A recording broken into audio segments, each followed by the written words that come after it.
ওয়ামা উমিরু ইল্লা লিয়াবুদুল্লাহা মুখলিসিনা লাহুদ্দিন, তাদেরকে হুকুম করা হয়েছে তারা যেন তাদের দ্বীনকে আল্লাহর জন্য খালেস করে নেয়। এই জন্য ইবাদত করবো কার? জোরে করে বলেন, আরো জোরে করে বলবেন, ইবাদত করবো কার? আমরা কার সন্তুষ্টি চাই? জোরে করে বলেন। হাজী ইমদাদুল্লাহ মুহাজির মক্কি রাহমাতুল্লাহ আলাইহি, সাইয়্যিদুত তাইফা হাজী ইমদাদুল্লাহ মুহাজির মক্কি রাহমাতুল্লাহ আলাইহি বলেন, দুনিয়ার মানুষের কত সাধনা থাকে, কত স্বপ্ন থাকে, আমি ডাক্তার হব, আমি ব্যারিস্টার হব, আমি ইঞ্জিনিয়ার হব, আমি মন্ত্রী হব, আমি প্রেসিডেন্ট হব। কিন্তু হাজী ইমদাদুল্লাহ মুহাজির মক্কি রাহমাতুল্লাহ আলাইহি বাইতুল্লাহর তওয়াফ করেন আর মাওলায়ে পাকের কাছে বলেন, ও মাওলা, এই বাইতুল্লাহর জিয়ারতের জন্য, হজ করার জন্য কত মানুষ এসেছে, কত মানুষ কত ভালো ভালো আশা নিয়ে তোমার দরবারে হাত তুলে, আর আমি হাজী ইমদাদুল্লাহ আমি শুধু আপনাকেই চাই। জোরে বলেন সুবহানাল্লাহ। এই জন্য আমি বলবো, যারা এই আশরাফিয়া দরবারে আসছেন, আমাদের একমাত্র সাধনা হলো আমরা আল্লাহকে চাই। কাকে চাই? জোরে বলেন। আর কোন আল্লাহর বান্দা যদি আল্লাহকে পাওয়ার জন্য মুজাহাদা করে, আল্লাহকে পাওয়ার জন্য যদি চেষ্টা মেহনত করে, আমার আল্লাহ রাব্বুল আলামিন তাকে আল্লাহ পাওয়ার রাস্তা আল্লাহ তাআলা তাকে দিয়ে দিবেন। জোরে বলেন সুবহানাল্লাহ।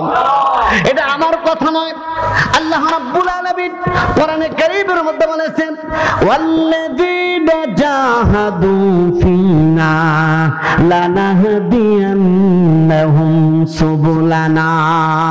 আল্লাহ তাআলা বলেন, যারা আমাকে পাওয়ার সাধনার মধ্যে ব্যস্ত থাকবে, আমি আল্লাহ তাআলা আমার পাওয়ার অর্থাৎ মারিফাতের যত দরজা আছে, সব রাস্তা আমি আল্লাহ তাআলা তাদের জন্য উন্মুক্ত করে দেব। অনেক দরবার আছে, মারিফাতের দরবার নাম দিছে, কিন্তু ওই দরবারে নামাজ নাই। ঠিক কিনা বলেন? আত্মশুদ্ধি নাম দিয়েছে, আল্লাহ ওয়ালাদের নাম বিক্রি করে, কিন্তু আল্লাহ ওয়ালাদের তালিম সেই দরবারে নাই। ঠিক কিনা বলেন? সুতরাং আল্লাহ নবীর থেকে বড় কোন বুজুর্গ কেউ আল্লাহর ওলি হতে পারে? বলেন, আল্লাহর ওলি হতে পারে না। এই জন্য এই দরবারে যারা আসবেন, নামাজ ছাড়া তাদের কোনো উপায় নাই। ঠিক কিনা? নামাজ সবচেয়ে বড় ইবাদত। আল্লাহ নবী বলেছেন, আস-সালাতু ইমাদুদ্দিন, মান আকামাহা ফাকাদ আকামাদ-দ্বীন ওয়া মান তারাকাহা ফাকাদ হাদামাদ-দ্বীন। রাসূল বলেছেন যে নামাজ কায়েম করলো, নামাজ পড়লো, সে ইসলামকে কায়েম করলো, আর যে নামাজকে তরক করে দিল, সে ইসলামটাকে ধ্বংস করে দিল। ঠিক কিনা বলেন?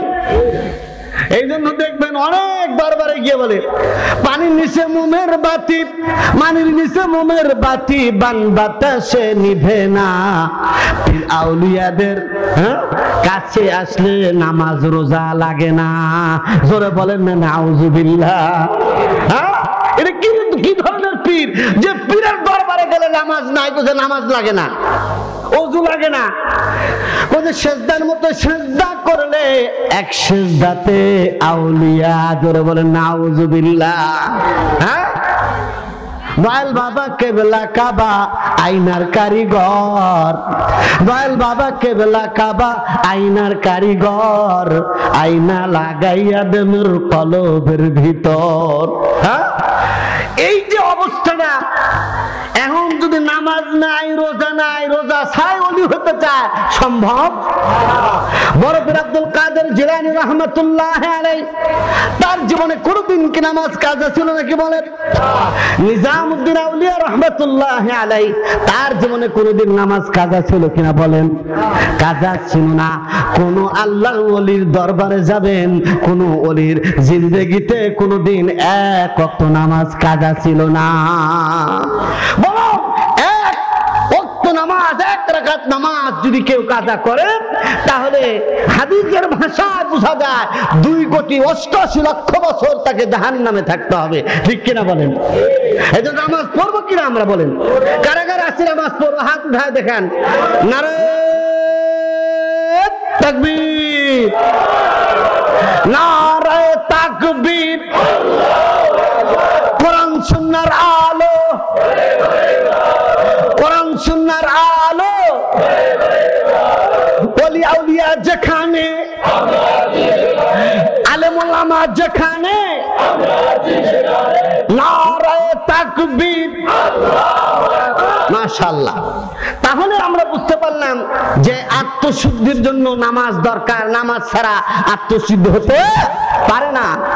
কোরআন তেলাওয়াত ছাড়া, কোরআন ছাড়া আত্মশুদ্ধি হতে পারে না। ঠিক কিনা বলেন?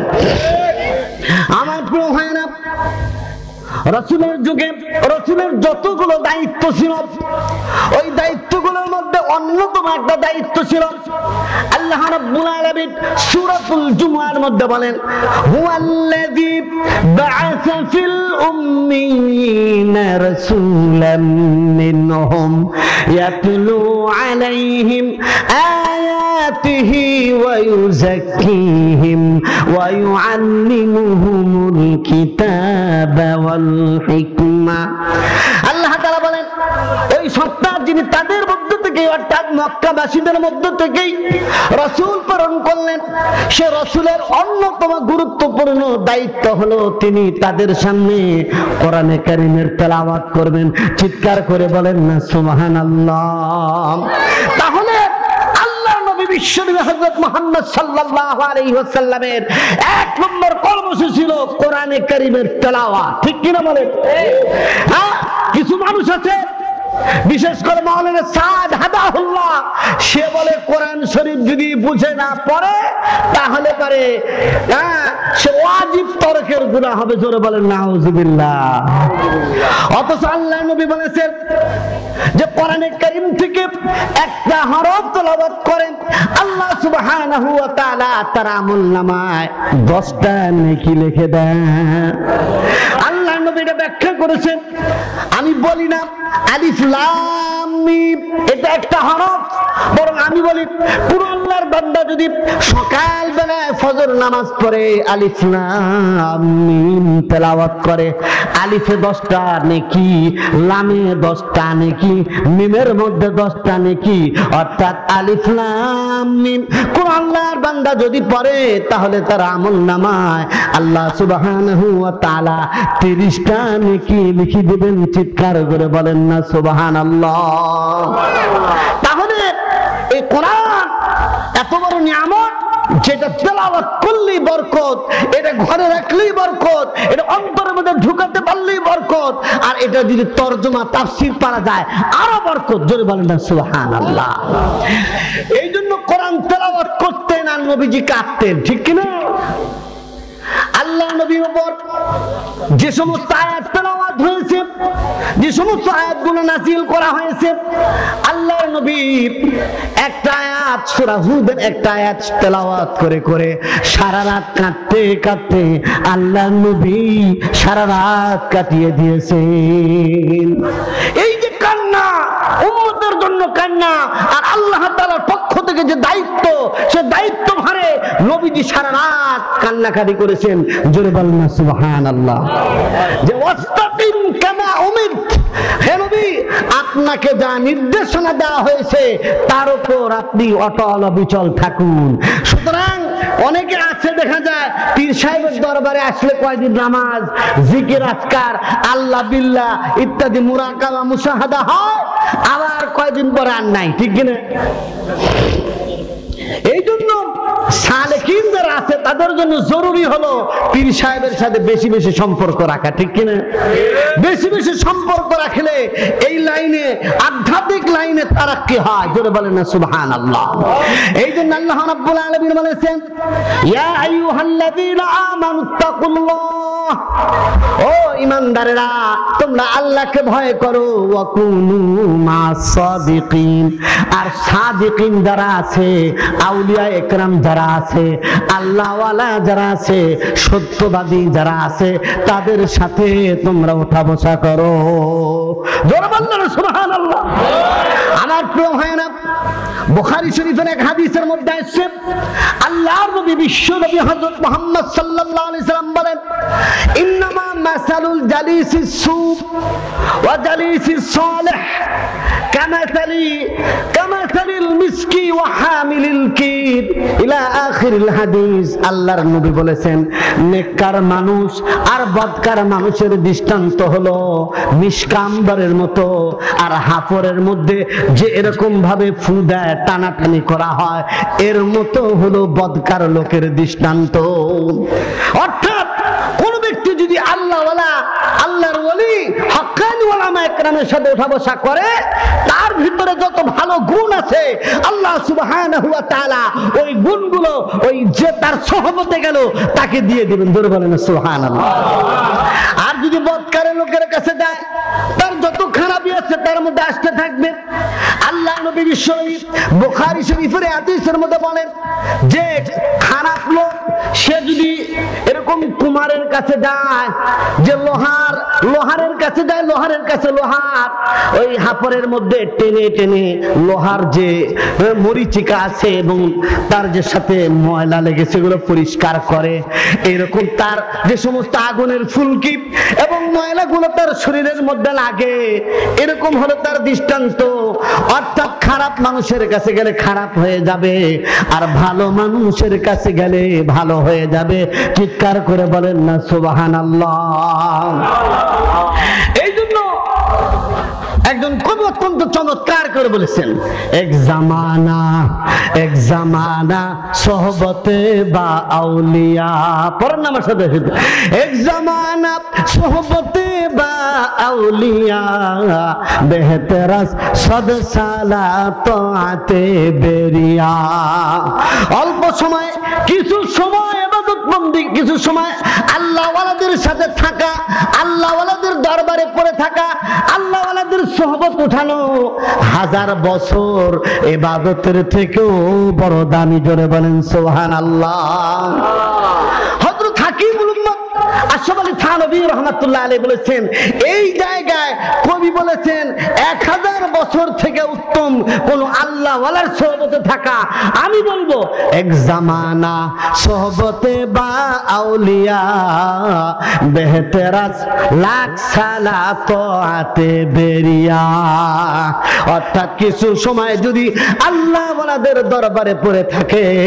তাহলে এটা লক্ষ বছর ইবাদতের থেকেও বড় দামি সুবহানাল্লাহ এইজন্য আলেম ওলামাদের হক্কানি পীরদের যদি চেহারা দেখে এটাও বরকত জোরে বলেন সুবহানাল্লাহ হক্কানি পীরদের চেহারার দিকে তাকায় থাকা এটা নেকির কাজ জোরে বলেন না সুবহানাল্লাহ এইজন্য প্রিয় ভাইরা আমার আল্লাহওয়ালাদের সোহবতে যাইতে হবে সোহবত ছাড়া দিন আসবে না সাহাবা একরাম যে সাহাবী হয়েছেন সোহবতের কারণে ঠিক কিনা বলেন সোহবতের কারণে সাহাবীদের দাম আল্লাহ তাআলা বাড়ায়া দিয়েছেন আল্লাহ বলেছেন রাদিয়াল্লাহু আনহুম ওয়া রাদু আন আল্লাহ তাআলা তাদের উপর রাজি হয়ে গেছেন আর তারাও সাহাবায়ে কেরামের উপর রাজি হয়ে গেছে জোরে বলেন না সুবহানাল্লাহ যারা ছিল খুনি যারা ছিল সন্ত্রাসী যারা ছিল মাস্তান যারা নিজের সন্তানকে জীবন্ত প্রতিহত করত আল্লাহর নবী সাল্লাল্লাহু আলাইহি ওয়াসাল্লামের সোহবতে এসে কোরআনে কারীমের তেলাওয়াত কোরআনে কারীমের সান্নিধ্যে এসে ওই মানুষগুলো সোনার মানুষে পরিণত হয়েছিল জোরে বলেন সুবহানাল্লাহ এইজন্য কবি বলেছেন খোদ না थे राह पर गैरू के हादी बन गए खोद ना थे राह पर गैरू के हादी बन गए, क्या नजर थी जिसने मर्दू को मसीहा कर दिया। যারা নিজেরা রাস্তা চিনত না, যারা ছিল সন্ত্রাসী, যারা ছিল শিরিক বেদাত কুফরের মধ্যে লিপ্ত, ওই মানুষগুলো আল্লাহর নবী বিশ্ব নবী রহমতে আলম নবীর সোহবতে এত সুন্দর এমন মানুষে পরিণত হয়ে গেলেন যে আল্লাহর নবী বললেন এই দুনিয়ার মধ্যে সেরা উম্মত হলো, সেরা মানুষ হলো আমার সাহাবীরা। সুবহানাল্লাহ। এই জন্য আমাদের মতো হাজার হাজার মানুষকে যদি এক পাল্লায় রাখা হয় আর একজন সাহাবীকে যদি এক পাল্লায় রাখা হয়, সাহাবীর মর্যাদা বেড়ে যাবে। জোরে বলেন না সুবহানাল্লাহ।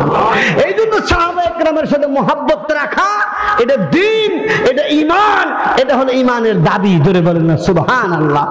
যারা সাহাবায়ে কেরামের সাথে নবীর সাহাবীদের সাথে দুশমনি রাখবে ওরা আহলুস সুন্নাত ওয়াল জামাত থেকে বের হয়ে যাবে। ঠিক কি না? এই জন্য প্রিয় ভাইরা আমার, আল্লাহ তাআলা বললেন ইত্তাকুল্লাহ, আল্লাহকে ভয় করো। আমার ভাইরা তাকওয়া ভয় এটা কি জিনিস? আমার পূর্বে হযরত মাওলানা মুফতি শামসুর হক রহমানী বলেছেন যে তাকওয়া হলো ওই জিনিস আল্লাহ যা হুকুম করেছেন সেটাকে মানা, আর আল্লাহ যা নিষেধ করেছেন সেটা থেকে বিরত থাকা, এর নাম হলো তাকওয়া। আল্লাহর নবী সাহাবী হযরত ওমর একদিন বিখ্যাত সাহাবী হযরত উবাই ইবনে কাবকে লক্ষ্য করে বললেন, ও উবাই ইবনে কাব, তুমি কি বলতে পারো তাকওয়া কি জিনিস? বলছে, ভাই ওমর তুমি কি জানো না তাকওয়া কাকে বলা হয়? বলছে, তুমি কি কাঁটাওয়ালা কোন জমিনের উপর চলেছো কিনা? বলছে, হ্যাঁ চলেছি। বলছে, কেমন করে চলো কাঁটাওয়ালা জমিন? বলছে, খুব দেখে শুনে পা ফেলাতে হয়। বলছে, দুনিয়ার মধ্যে যেখানে যাও না কেন, যেখানে গেলে গুনাহ হয়, চোখের গুনাহ, জবানের গুনাহ হয়, কানের গুনাহ হয়, লজ্জাস্থানের গুনাহ হয়, যত প্রকারের গুনাহ আছে ওই গুনাহ থেকে বেঁচে আল্লাহর সন্তুষ্টির পথে চলে, ওইটাই হলো তাকওয়া। জোরে বলেন সুবহানাল্লাহ। তাকওয়া যেটা দেখানো যায় না, এই জন্য আল্লাহর নবী বিশ্ব নবী রহমতে আলম নবী সাল্লাল্লাহু আলাইহি ওয়াসাল্লাম বলেছেন আত-তাকওয়া হাহুনা ওয়া আশারা ইলা সাদরিহি। তাকওয়া হলো এই জায়গাটায়, কোথায়? সিনার ভিতরে। অর্থাৎ আল্লাহর নবী এই সিনার দিকে লক্ষ্য করে বলেছেন। জোরে বলেন না সুবহানাল্লাহ। এই জন্য কলব যার পরিষ্কার যত বেশি, ওই ব্যক্তি তত বেশি আল্লাহওয়াল। জোরে বলেন না সুবহানাল্লাহ।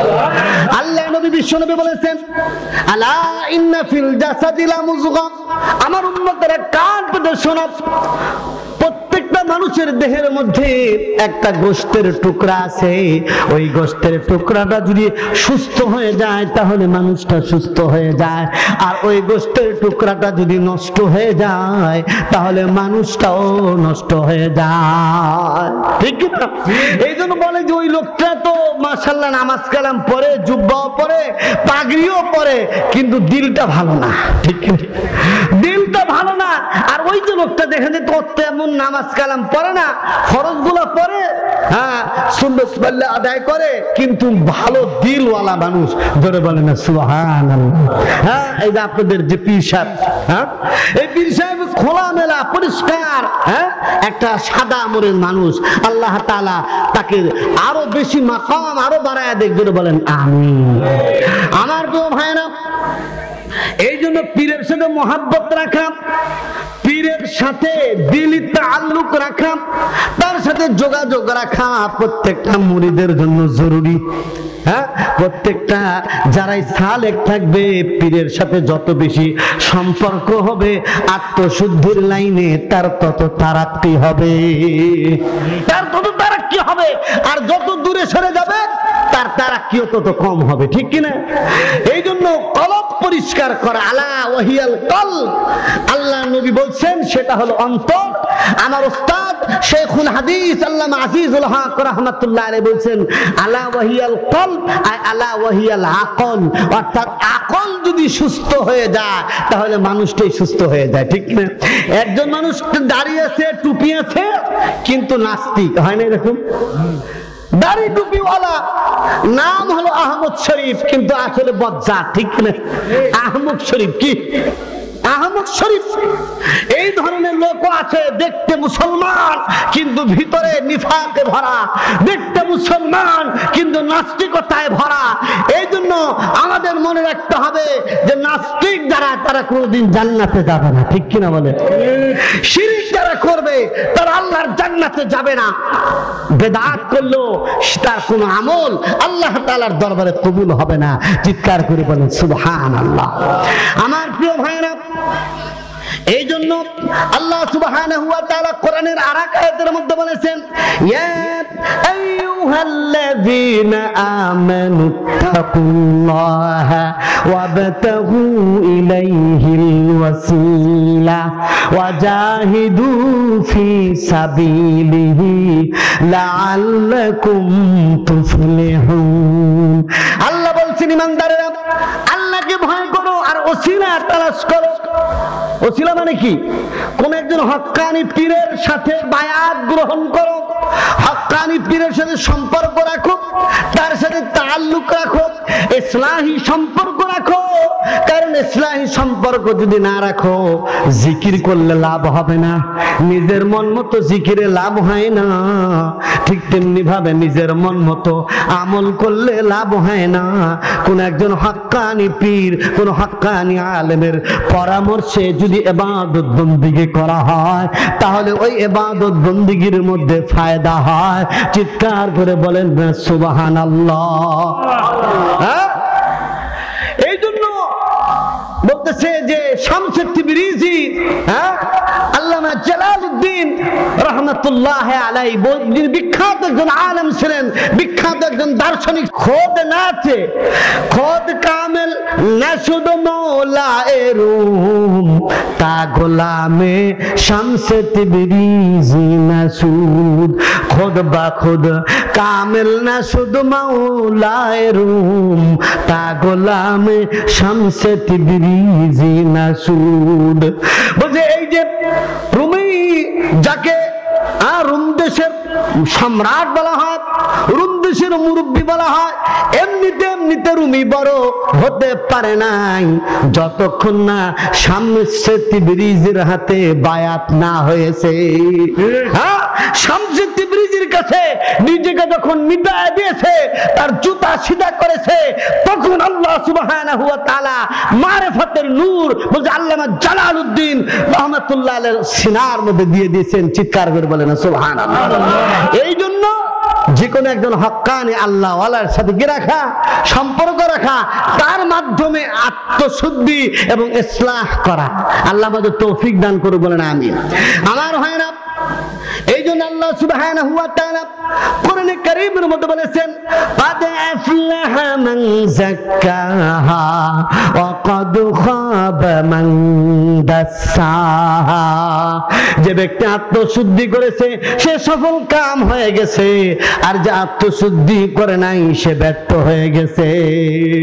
তার বন্দেগী দ্বারা লাভ হবে না, তার বন্দেগী দ্বারা কি লাভ হবে না যদি আত্মশুদ্ধি না থাকে। মনে করেন অনেক বড় বুজুর্গ, অনেক বড় কিছু, টুপি দাড়ির কোনো অভাব নাই, কিন্তু হিংসা বিদ্বেষে ভরা, অন্তরটা হিংসা বিদ্বেষে ভরা, অন্তরের মধ্যে বড় বড় রোগ আছে। আমার প্রিয় ভাইরা, শরীর কেটে গেলে বিভিন্ন রোগ হলে, স্কিনের সমস্যা, হাড়ের সমস্যা, আরো দৈহিক বিভিন্ন সমস্যা, এই রোগের চিকিৎসা করা এটা সুন্নত। কিন্তু আধ্যাত্মিক রোগের, মনের রোগের চিকিৎসা করা এটা ফরজ, ঠিক কিনা? এটা এক একটা ক্যান্সারের মতো। হিংসা, অহংকার, অহংকারের ব্যাপারে বুখারী রওয়ায়াত আছে, আল্লাহ নবী বিশ্বনবী বলেছেন, যার অন্তরের মধ্যে যাররা পরিমাণ অহংকার থাকবে, আল্লাহর নবী বলছেন ওই ব্যক্তি জান্নাতের ঘ্রাণও পাবে না। অথচ জান্নাতীরা জান্নাতে যাওয়ার বহু আগ থেকে তারা এরকম কি করতে, জান্নাতের ঘ্রাণ পাইতে থাকবে। জোরে বলেন সুবহানাল্লাহ। হিংসা এটা বড় ধরনের এক মারাত্মক রোগ, আধ্যাত্মিক একটা রোগ।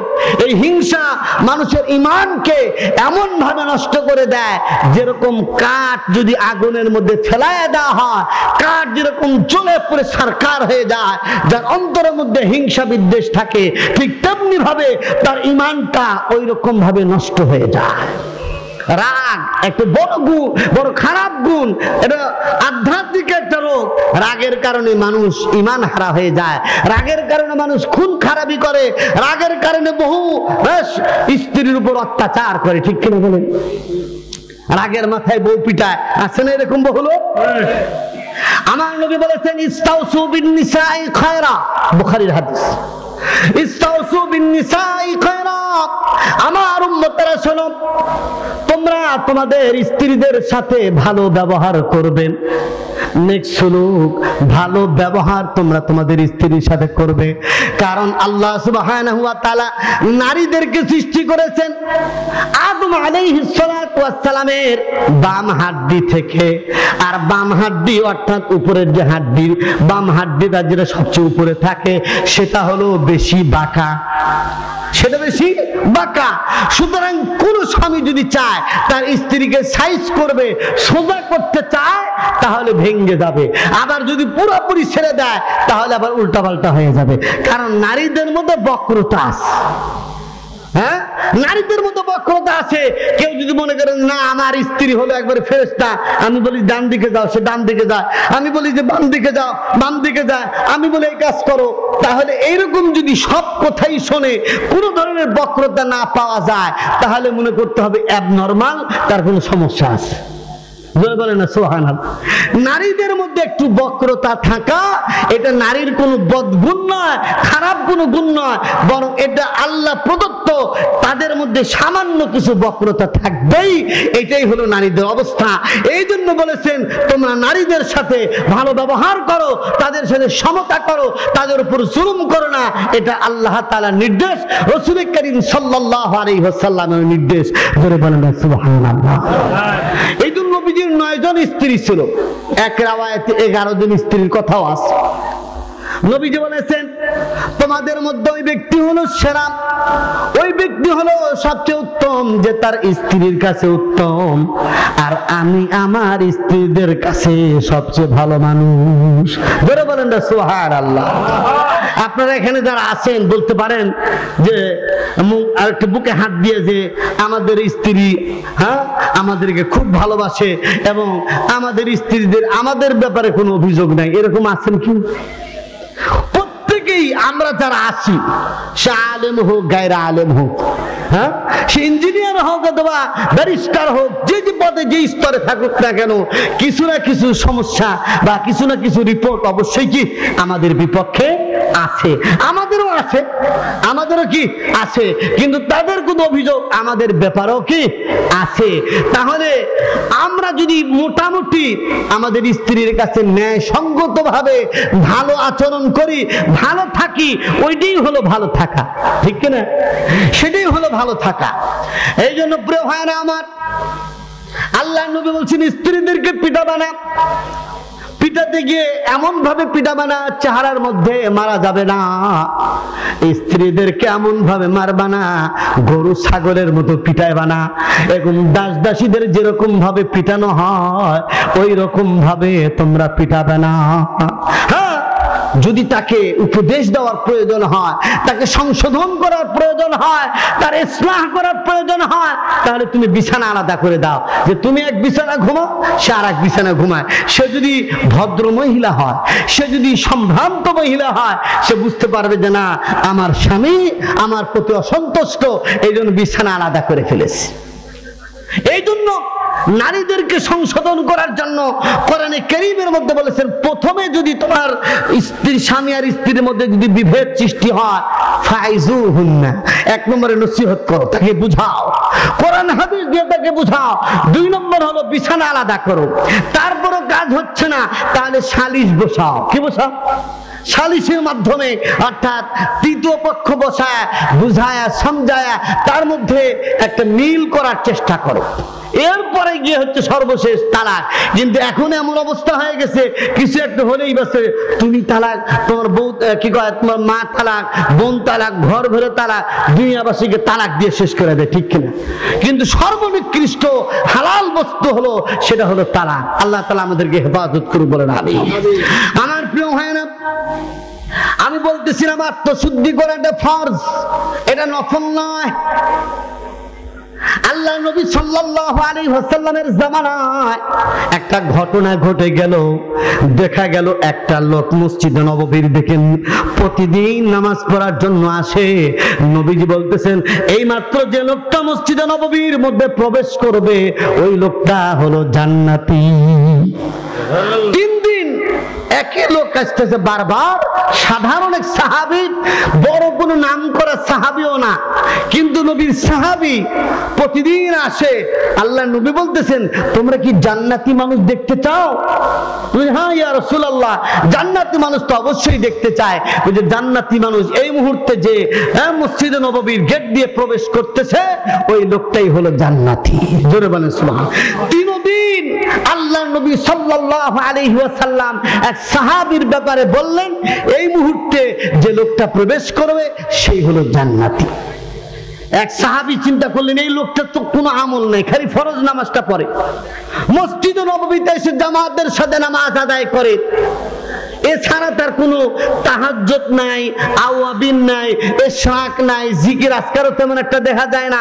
কিন্তু নবীজি বললেন এই লোকটা হলো কি জান্নাতি। কি ব্যাপার?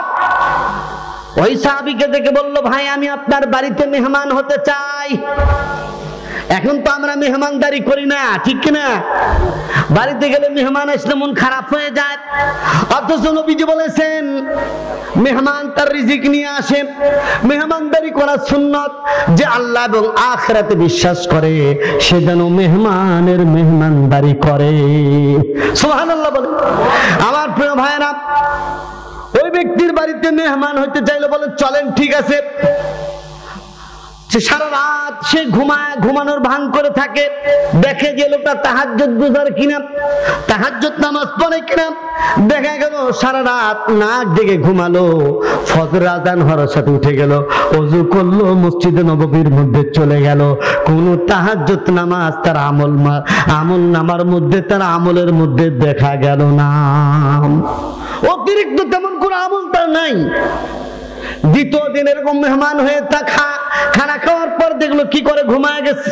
সেও ঘুমাইছে, মেহমানও ঘুমাইছে, মেজবানও ঘুমায় গেছে। দেখা যায় যে অন্য দিনের মতোই সে ঘুমাইতেছে। তৃতীয় দিন একই অবস্থা। তৃতীয় দিন যখন মসজিদে নববীর দিকে আসে, বলতেছে ভাইজান আপনার কাছে একটা আমার পরামর্শ, আপনার কাছে একটা জিনিস জিজ্ঞাসা ছিল, একটু বলবেন কি মেহরবানি করে? বলি কি বলেন তো? বলছে ভাইজান আমি শুনলাম আল্লাহ নবী 3 দিন আপনার ব্যাপারে বলেছে যে আল্লাহ নবী বলছে এই লোকটা জান্নাতি। 3 দিন আপনার ব্যাপারে জান্নাতি বলে আল্লাহর নবী ঘোষণা করেছে।